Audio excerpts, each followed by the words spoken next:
Today we talk about how can you get coin purchases on your app, on your NovelToon app. We're going to figure out the solution on how you can do that on your app.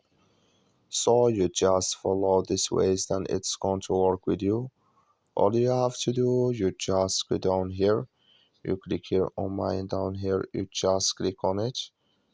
So when you click on mine, it's going to take you to this list.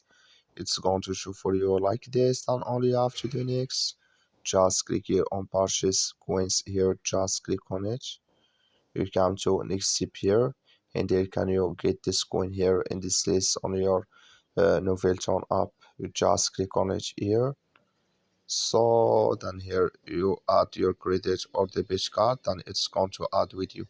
That's all you have to do. I wish you I get it. That's all. Thank you for watching. Don't forget to support us by like and subscribe.